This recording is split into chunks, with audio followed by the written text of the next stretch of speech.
Chapter 7: The Journey to the Great Oz. They were obliged to camp out that night under a large tree in the forest, for there were no houses near. The tree made a good, thick covering to protect them from the dew, and the Tin Woodman chopped a great pile of wood with his axe, and Dorothy built a splendid fire that warmed her and made her feel less lonely. She and Toto ate the last of their bread, and now she did not know what they would do for breakfast. "If you wish," said the lion, "I will go into the forest and kill a deer for you. You can roast it by the fire, since your tastes are so peculiar that you prefer cooked food, and then you will have a very good breakfast. Don't." "Please don't," begged the Tin Woodman. "I should certainly weep if you killed a poor deer, and then my jaws would rust again." But the lion went away into the forest and found his own supper, and no one ever knew what it was, for he didn't mention it. And the Scarecrow found a tree full of nuts and filled Dorothy's basket with them, so that she would not be hungry for a long time. She thought this was very kind and thoughtful of the Scarecrow, but she laughed heartily at the awkward way in which the poor creature picked up the nuts. His padded hands were so clumsy and the nuts were so small that he dropped almost as many as he put in the basket. But the Scarecrow did not mind how long it took him to fill the basket, for it enabled him to keep away from the fire, as he feared a spark might get into his straw and burn him up. So he kept a good distance away from the flames, and only came near to cover Dorothy with dry leaves when she lay down to sleep. These kept her very snug and warm, and she slept soundly until morning. When it was daylight, the girl bathed her face in a little rippling brook, and soon after they all started toward the Emerald City. This was to be an eventful day for the travelers. They had hardly been walking an hour when they saw before them a great ditch that crossed the road and divided the forest as far as they could see on either side. It was a very wide ditch, and when they crept up to the edge and looked into it they could see it was also very deep, and there were many big, jagged rocks at the bottom. The sides were so steep that none of them could climb down, and for a moment it seemed that their journey must end. "What shall we do?" asked Dorothy despairingly. "I haven't the faintest idea," said the Tin Woodman, and the lion shook his shaggy mane and looked thoughtful. But the Scarecrow said, "We cannot fly, that is certain. Neither can we climb down into this great ditch. Therefore, if we cannot jump over it, we must stop where we are." "I think I could jump over it," said the Cowardly Lion, after measuring the distance carefully in his mind. "Then we are all right," answered the Scarecrow, "for you can carry us all over on your back, one at a time." "Well, I'll try it," said the lion. "Who will go first?" "I will," declared the Scarecrow, "for, if you found that you could not jump over the gulf, Dorothy would be killed, or the Tin Woodman badly dented on the rocks below. But if I am on your back it will not matter so much, for the fall would not hurt me at all." "I am terribly afraid of falling, myself," said the Cowardly Lion, "but I suppose there is nothing to do but try it. So get on my back and we will make the attempt." The Scarecrow sat upon the lion's back, and the big beast walked to the edge of the gulf and crouched down. "Why don't you run and jump?" asked the Scarecrow. "Because that isn't the way we lions do these things," he replied. Then giving a great spring, he shot through the air and landed safely on the other side. They were all greatly pleased to see how easily he did it, and after the Scarecrow had got down from his back the lion sprang across the ditch again. Dorothy thought she would go next, so she took Toto in her arms and climbed on the lion's back, holding tightly to his mane with one hand. The next moment it seemed as if she were flying through the air, and then, before she had time to think about it, she was safe on the other side.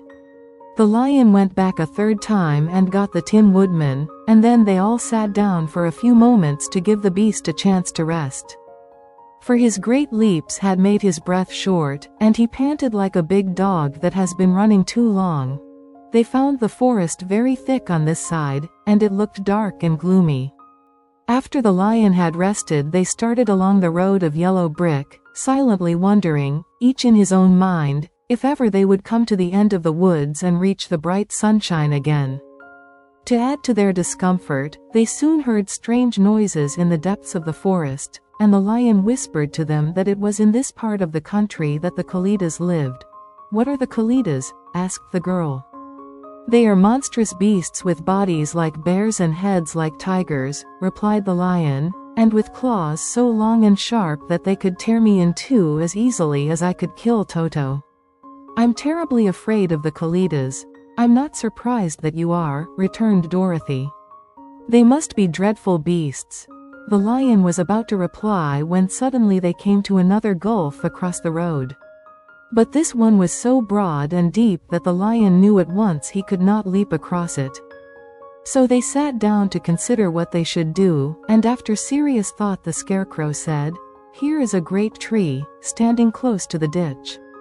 If the Tin Woodman can chop it down, so that it will fall to the other side, we can walk across it easily." "That is a first-rate idea," said the lion. "One would almost suspect you had brains in your head, instead of straw." The woodman set to work at once, and so sharp was his axe that the tree was soon chopped nearly through. Then the lion put his strong front legs against the tree and pushed with all his might, and slowly the big tree tipped and fell with a crash across the ditch, with its top branches on the other side. They had just started to cross this queer bridge when a sharp growl made them all look up, and to their horror they saw running toward them two great beasts with bodies like bears and heads like tigers. "They are the Kalidas," said the Cowardly Lion, beginning to tremble. "Quick!" cried the Scarecrow. "Let us cross over." So Dorothy went first, holding Toto in her arms, the Tin Woodman followed, and the Scarecrow came next.